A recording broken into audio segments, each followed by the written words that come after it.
మీ business ఏదైనా మీ ఊర్లో promotion చేయాలంటే అది సుమన్ టీవీతోనే సాధ్యం. ఇప్పుడే సంప్రదించండి. Welcome to Suman TV Kothagudem. ప్రస్తుతానికి అయితే మనం లక్ష్మీదేవిపల్లి దగ్గర అయితే ఉన్నాం. ఈరోజు 17వ తారీఖు అంటే మూడో విడత ఎలక్షన్ అయితే ఈరోజు జరుగుతున్నాయి. ఇక్కడ ఎలక్షన్లకి ఏర్పాట్లు ఎట్లా జరిగినాయి, ఈ ఎలక్షన్లకు సంబంధించి గతంలో రెండో విడత ఎన్నికలు అంటే 14వ తారీఖున భద్రాద్రి కొత్తగూడెం, 14వ తారీఖున అయితే రెండో విడత ఎన్నికలు ప్రశాంతమైన వాతావరణంలో అయితే జరిగినాయి.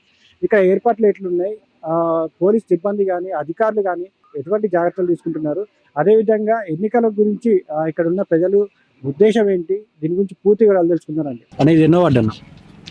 4వ వార్డు. ఇక్కడ ఫెసిలిటీస్ ఎలా ఉన్నాయి? ఫెసిలిటీస్ అన్ని బాగానే ఉన్నాయండి, మంచిగానే ఉన్నాయి ఫెసిలిటీస్. ఓకే, ఎలక్షన్ కమిషన్ కూడా మనకు బాగా ఇక్కడ ఏం చికాకులు లేకుండా, ఏం లొల్లులు లేకుండా అందరికి బాగానే ఉంది. ఎన్ని వార్డులు ఉన్నాయన్న ఇక్కడ? 10 వార్డులు. ఇప్పుడు ఎలక్షన్లు, పంచాయతీ ఎలక్షన్లు జరుగుతున్నాయి, దాని మీద మీ అభిప్రాయం ఏంటి చెప్పండి. పంచాయతీ ఎలక్షన్లు ఈరోజు లక్ష్మీదేవిపల్లి పంచాయతీ ఎలక్షన్ ఇక్కడ జరుగుతున్నది. ఇక్కడ 5గురు పోటీలో ఉన్నారు, 2 ఇండిపెండెంట్ ఉన్నారు.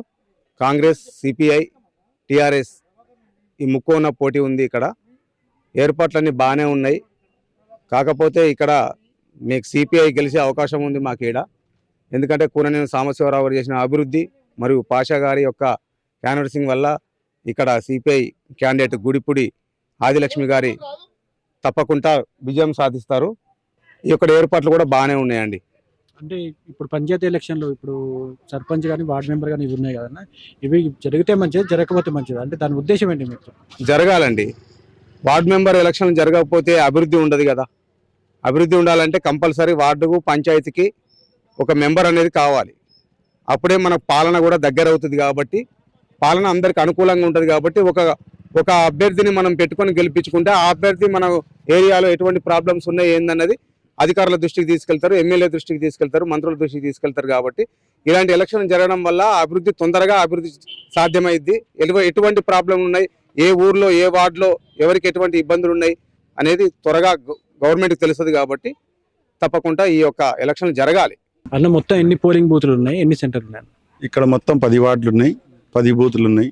మొత్తం అన్ని దాదాపు మన సిపిఐ పార్టీ లాస్ట్ ఆఫ్ మూమెంట్లో ఈ పొత్తులు లేవు అని చెప్పి డిసైడ్ అయిపోయిన తర్వాత డైరెక్ట్గా సాబిర్ పాషా గారు, సాంబశివరావు గారు గుడిపూడి ఆదిలక్ష్మి గారికి పిలిచి సీట్ ఇచ్చేసి ఆమె ఇండిపెండెంట్గా క్యాండిడేట్గా వేస్తే ఆమెని పార్టీలో జాయిన్ చేసుకొని వన్ సైడ్ వార్గా అందరు టౌన్ నుండి వచ్చిన వాళ్ళు అయితే, ఇక్కడ లోకల్ వాళ్ళు అయితే అందరు మిత్రబంధం అంతా కలిసి పనిచేసి ఆమెని మళ్ళీ ఎన్నడూ లేని లక్ష్మీదేవిపల్లి హెడ్ క్వార్టర్లో ఇవాళ ఎర్రజెండా సాధిస్తుంది.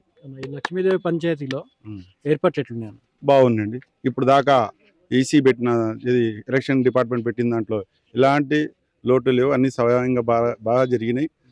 మంచి సాఫీగా సాగుతుంది ఎలక్షన్. ఈ ఎలక్షన్ల మీద మీ అభిప్రాయం ఏంటి చెప్పండి. ఎలక్షన్ ఉండడం వల్ల మంచిది.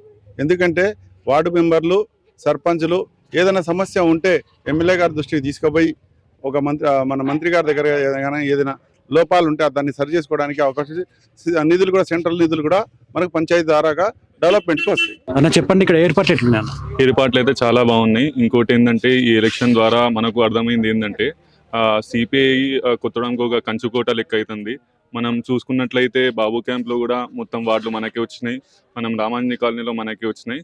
అట్లానే పాలకేంద్రంలో కూడా, హమాల్నీ కాలనీలో కూడా, డ్రైవర్స్ కాలనీలో కూడా ఇవన్నీ సిపిఐకే కంచుకోట లెక్క అన్ని వాళ్ళకి వచ్చేటట్టు అవకాశాలు ఉన్నాయి. ఇప్పుడు మనం చూసుకున్నట్లయితే అన్ని ఓట్లు మొత్తం సిపిఐకే పడేటట్టు ఉన్నాయి. దీని ద్వారా మనకు అర్థమవుతుంది ఏంటంటే సిపిఐ వస్తే మనకు డెవలప్మెంట్ ఉంటుంది. దాని ద్వారా మనకు ప్రజల ఏమి కష్టాలు ఉన్నాయో దాన్ని అర్థం చేసుకుంటా వాళ్ళ కష్టాలను తీర్పేలాగా మనం సిపిఐని ఒక మంచి పార్టీ లెక్క అభిమానిస్తూ మనం వాళ్ళకి ఇంకా ముందొచ్చే ఎలక్షన్లో ఎమ్మెల్యేగా మరొకసారి మన జిల్లా కార్యదర్శి అయినా ఎవరైనా సిపిఐ పార్టీలో ఎవరు మంచి వాళ్ళు ఉన్నారో ఆ పార్టీకి ఇంకోసారి అవకాశం ఇస్తూ మనం రాబోయే ఎలక్షన్లో కూడా ఇట్లానే సిపిఐకి సపోర్ట్ చేస్తూ ఉండాలన్నట్టు నా కోరిక. మీ అభిప్రాయం చెప్పండి ఎలక్షన్ల మీద. ఎలక్షన్ మీద అభిప్రాయం ఏంటంటే జరుగుతూనే మంచిది. మనం ఉండేదే డెమోక్రసీలో. మనము అందరు కలిసి ఒక ఆయనని ఎన్నుకొని దాని ద్వారా మన పనులు చేయించుకొని ఇది మంచి ఎలక్షన్ అది.